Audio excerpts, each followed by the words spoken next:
As you know, the UK have ditched our Prime Minister. We also have the Sri Lankan government and the Dutch government being besieged by very valid protests against things like farming, the scrapping of fertilizers. So not to feel left out, the French decided to have their own presidential crisis. But to start off with a shill, we have Harry's Libertarians should not trust big business. It was an article written a little while ago just to explain exactly why companies like Uber, which we'll be covering in this segment, lobby the government to have favourable monopolistic powers. So, more than 124,000 documents have been given to The Guardian, and they reveal that Uber have been lobbying various governments around the world, including Germany, the US, the UK, and France, for more preferential treatment, that they've broken numerous laws, they've exploited bounds of violence between the drivers and local taxi firms for favourable publicity, and they've even gone so far as to suggest staging false flag events for personal gain. Wow. So... Suddenly I'm in favour of Sadiq Khan banning them. Oh, we'll get onto Sadiq Khan's driving policy very shortly. So, unfortunately, we're relying on The Guardian for this, so everything should be taken as a table of salt. But also, there's going to be a bunch of other press outlets releasing it all in the Trusted News Initiative. Again, be careful. The Guardian has led global investigation into the leaked files. They're sharing data with media organisations, the Consortium of Investigative Journalists, and they'll be pouring through all these things. The leak of many WhatsApp and iMessage exchanges span between 2013 and 2017. All of these actions and messages were done under the regime of the former founder and CEO, Travis Kalanick, there we go, foreign name. But other Uber executives were also well aware of his activities. They were joking they were acting like pirates and saying, we're just effing illegal now. Wow. Okay. So quite a brazen mask-off moment. The company's leadership reacted to local business opposition, and it's very telling. As Uber launched across India, Kalanick's top executive in Asia urged members to focus on driving down growth even when fires start to burn. No, this is a normal part of Uber's business, he said. Embrace the chaos. It means you're doing something meaningful. What the hell are they talking like this for? Like, Uber is a taxi service. Yes, the problem is when you have parochial on-the-ground taxi services like London's famous black cab firms, when you have people who have lived in the area a long time, know the entire place like the back of their hand, they charge... Uber can undersell them, especially with the formerly 0 hours contracts. And if they incite the tension between these firms, it makes Uber look a lot more sympathetic when the people protesting them are saying, you're undercutting our livelihoods. Man, that is... cutthroat. It's ingenious. It's evil, but it's yeah, ingenious. So, the decision to send Uber drivers into potentially volatile protests, despite the known risks, was consistent with what one senior former executive told The Guardian was a strategy of weaponizing drivers and exploiting violence against them to keep the controversy burning. It was a playbook that leaked emails suggest was repeated in Italy, Belgium, Spain, Switzerland, and the Netherlands. It sounds very Saul Alinsky rules for radicals. Jesus Christ, who's running Uber? We'll get to that. Kalanick... Thank God they're running a private business, not a country. Oh, wow. Okay, I'm going to shut up. Yep. So, Kalanick sent new drivers to a taxi cab protest in France, hoping the ensuing violence resulted in sympathy for the growing company. I think it's worth it, Kalanick said when addressing how many people were getting injured. Violence guarantees success. So, if we go on to the USA Today's reporting of the events at the time... That is a slogan. Violence guarantees success. And Uber. And you can see the protests of peace being ongoing here. In 2015 and 2016, French taxi drivers were blocking highways, torching cars, and even taking hostages. 2 Uber executives were arrested and accused of running an illicit business. The situation in France is the worst across Europe, Uber spokesman Thomas Meister said. We are facing a taxi community that is very reluctant to accept any kind of change. Now, something similar also happened in New York. There was no violence, but New York seized almost 500 cars affiliated with Uber this spring, that was in 2016, for allegedly picking up fares illegally. On Tuesday, the company offered free Uber pool rides to and from City Hall to a protest bill that would cap the number of drivers the company can deploy there. Right. So they were monopolizing their service, undercutting other drivers to ensure that they could ferry out AstroTurf protesters to get their legislation passed. And that's... So just as a quick side here... a few years ago, I was in New York and I was getting an Uber around and I was speaking to my overdrive just politely. And we ended up getting on to politics somehow. And he gave me this long political spiel about how Uber was actually a really great company to work for and how he really enjoyed this, like, working as it was. And that they were running really well, and I'm starting to wonder whether he was propagandizing now. Well, I've heard similar things just in terms of GB News have contracts for cars, etc. They used to have Addison Lee, then they moved on to Uber. And a lot of the Uber drivers, particularly a lot of the Nigerian dads who have picked me up in the early mornings working terrible shifts, they've said, actually, I like the freedom it allows me to provide for my family. I can do the night shifts, I can earn more money, etc. Now, part of the problem is in the UK, they recently got workers' rights, minimum wage, paid holiday, and a lot of people may be thinking off the bat, oh, that's good, you've got a baseline standard of living. The problem is, of course, then you undercut how many drivers you can employ. So the drivers weren't asking for that because it's a sort of a side hustle, basically, for a lot of the drivers. Yeah. I've spoken to lots of Uber drivers about this because I always wondered about, like, okay, so how much like freedom do you actually have? And it turns out quite a lot. As essentially like freelancing driver. Well, applying government wage laws, you're basically managerializing the gig economy. Yeah. Yes. So the reason the protests happened were revenues for French taxi drivers dropped between 30 and 40% in the last 2 years. That would have been since 2015 and 16. An FTI taxi union representative told Bloomberg. Now, with Business Insider's reporting on this, the protest started earlier today, this was in 2016, and have shut down much of Paris, according to France 24, network I've been on. Over 1,200 cars were used to block the streets. It sort of smacks of the trucker protests. It does. And it has a similar globalist implication, which we'll get onto shortly. According to police, 20 arrests were made, and riot police used tear gas against some of the protesters. The protests were described as Black Tuesday. So they have their own place in history because, as you'll see on the highways in various tweets in this reporting, there are cars on fire, there are people being beaten. One of the best parts, actually, was there was Courtney Love. Oh, yeah. The woman who drove Kurt Cobain to stick a shotgun in his mouth. Allegedly. Allegedly. Drove him Yes. She said she had landed and was going to do some sort of gig. And she said, oh, people are running up to our car and beating it with sticks. Is this really France? I would have been safer in Baghdad. I mean, obviously, mass immigration has made the two indistinguishable nowadays, but it's doesn't time hit you fast. I went to Paris a few years ago. You're exactly right. Have you seen the urination boxes lining the river there? No. So mass public urination was such a problem that they created little, almost like newspaper dispenser boxes, bright red, and they lined the river so you could pee facing the river. And because of the smell and the unpleasantness, they started planting flowers in the top. So it's just... It's almost like we could treat the demand rather than the... Yeah. Yes. Yeah. Sorry, carry on. That's all right. No apology needed. That's the world's disgusting. descending into hell. So it would appear that Kalanick it would be an arch utilitarian aimed to use his own employees as agent provocateurs and use the company's infrastructure to facilitate disproportionate representation at protests. Sounds like some Machiavellian genius, frankly. Well, we would think so. However, Kalanick's spokesperson has issued a statement. He has declared, Mr. Kalanick never suggested that Uber should take advantage of violence at the expense of driver safety. Any accusation that Mr. Kalanick directed, engaged in, or was involved in any of these activities is completely false. And this was Mr. again, Kalanick printed is in The not a Guardian. supervillain. Yes. Yes. The fact that so many corporate executives have to put out these statements nowadays. It's remarkable, isn't it? It reminds me a bit of the infrastructure they've got in, weirdly enough, Despicable Me, where you've got to go and apply for a supervillain license. Yeah. All the branding and whatnot.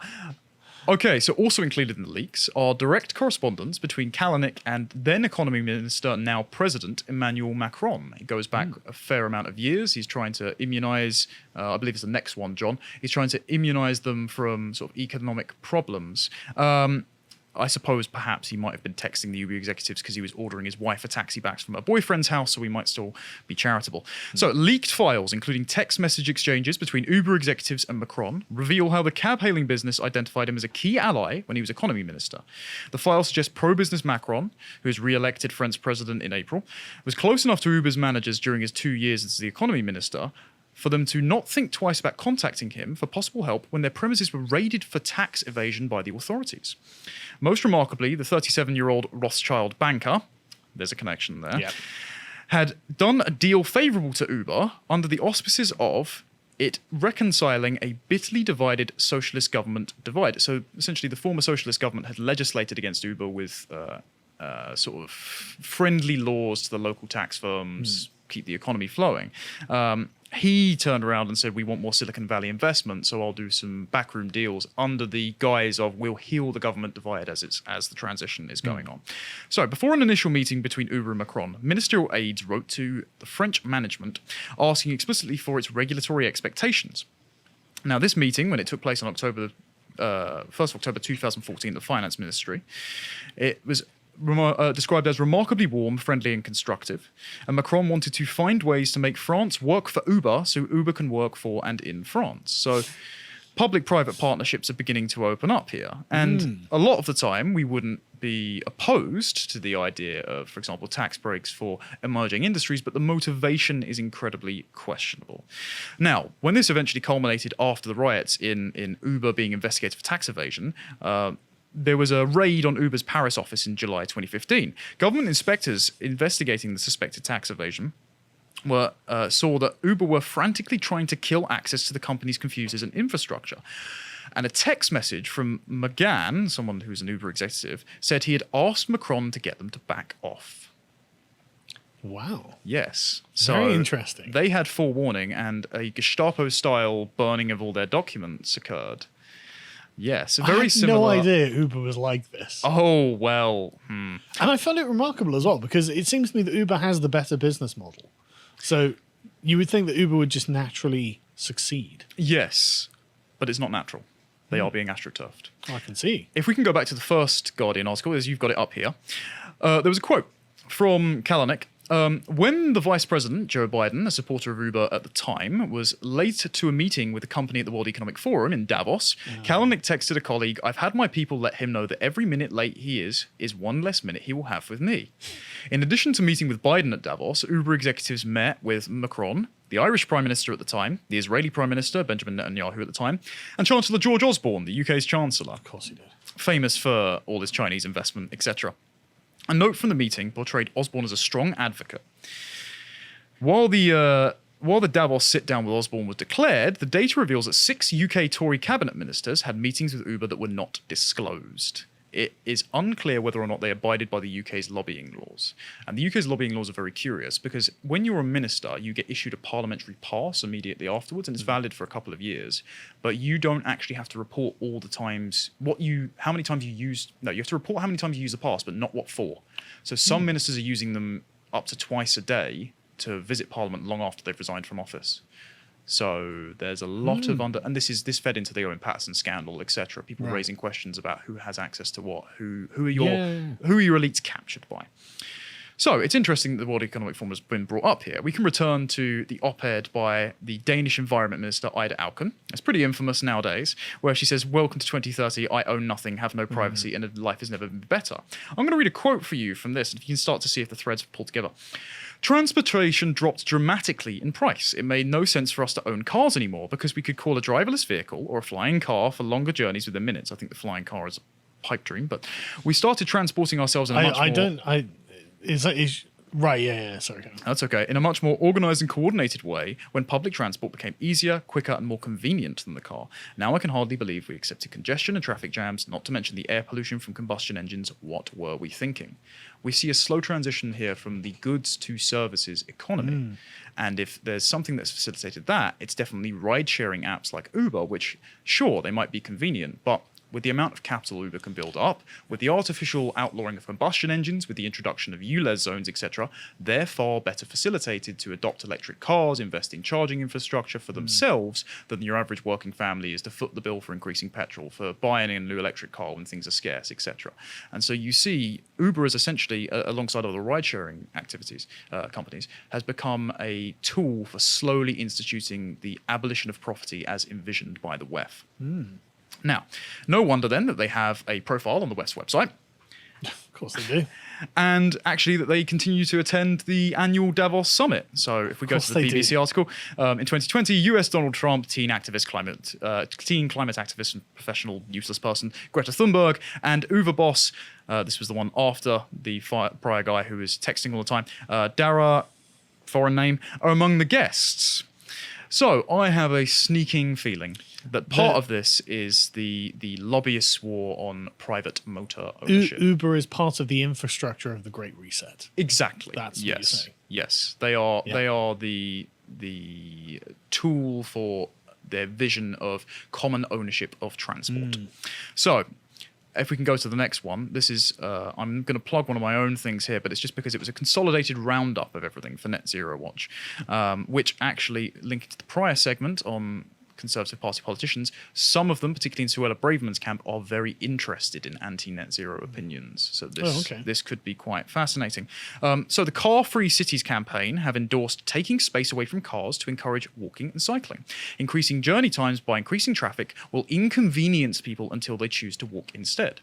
We've seen also the same reasoning for when the highway code was changed last year, where pedestrians and cyclists get a right of way over cars. And when challenged on this, stop killing cyclists, as if anyone wanted to kill cyclists or could get away with it, at least. We've all felt it, I'm sure. They turned around and said, when asked, is there a practical reason for giving cyclists or pedestrians advantage over cars? Is it a reason for safety? They said, well, it's good for the environment, it's good for the economy. Yeah, no, it's not safe at all. In fact, it's going to encourage people to step out in front of cars. Exactly. So we see, it's really stupid. We see the sort of banality of evil of individual suffering in order to make incremental, utilitarian, behavioral nudge shifts towards net zero behaviors. Yes. And then if we look at the next one, now, obviously, we've got the National Union of Rail, Maritime and Transport Workers looking to strike again, so you're really strapped for cash on public transport options. So if you're thinking of driving, and you can actually foot the bill for petrol, which not many people can, because it turns out when Rishi Sunak slashed the fuel duty, he'd got a rise in VAT just before that, so he's technically still taking in the 2p profit per litre. He slashed his own VAT rise. Yeah, he undercut the fuel duty rise by inflationary pressures on VAT, which he then engineered. But the interesting thing is, if you're planning on driving anywhere, good luck, because ultra low emission zones, balmy concept, have been introduced here, and they essentially make you pay a levy for driving an old non-electric car through a city. And I'm just going to go through a list of... London has these, doesn't it? Would you like to know how many cities have these now? God, okay, go on. Aberdeen, Bath, Birmingham, Bristol, Cambridge, Cardiff, Derby, Dundee, Edinburgh, Fareham, Glasgow, Leeds, London, Manchester, Newcastle, Oxford, Portsmouth, Reading, Sheffield, Slough, Warrington and York.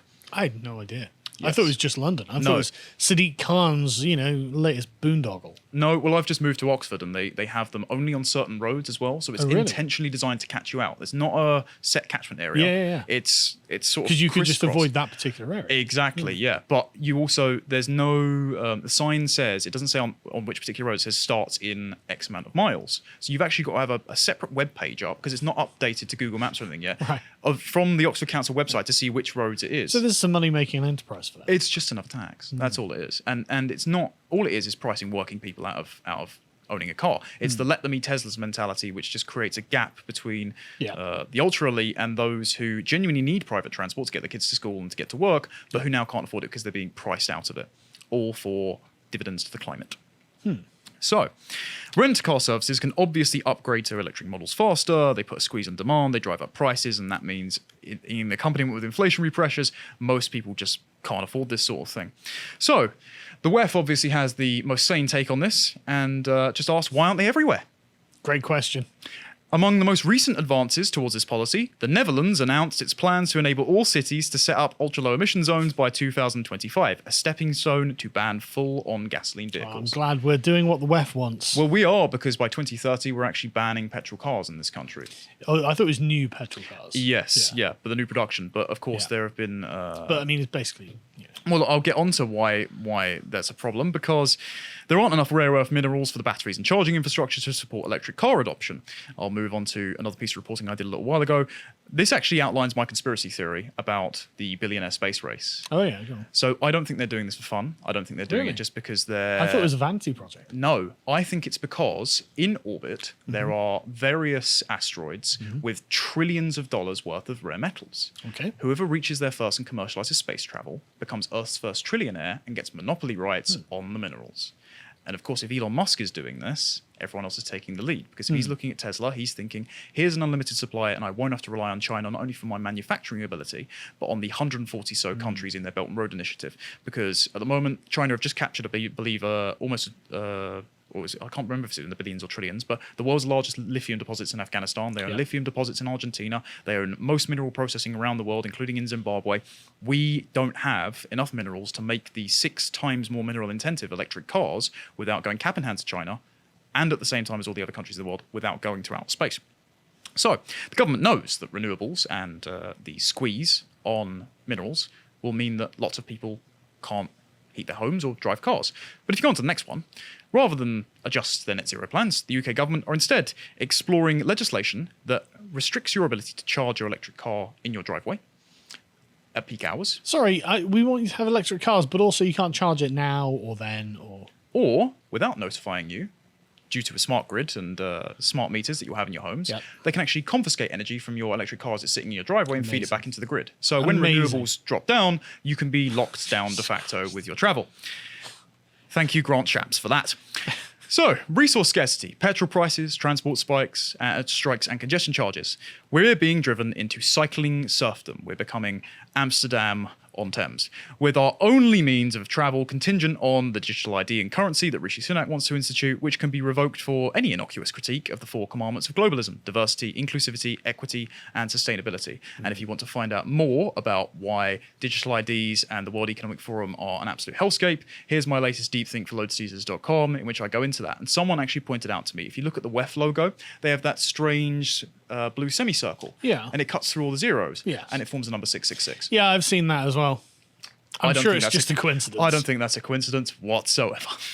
If you appreciated that segment from the podcast The Lotus Eaters, you can go to lotuseaters.com to get access to all the premium content we have on the site, such as the Contemplation series, this one on the Politics of Australia by Josh and John. If you want to find out what else Josh is putting out, you can follow him on Getter at @Josh_firm on Getter. Thank you and goodbye.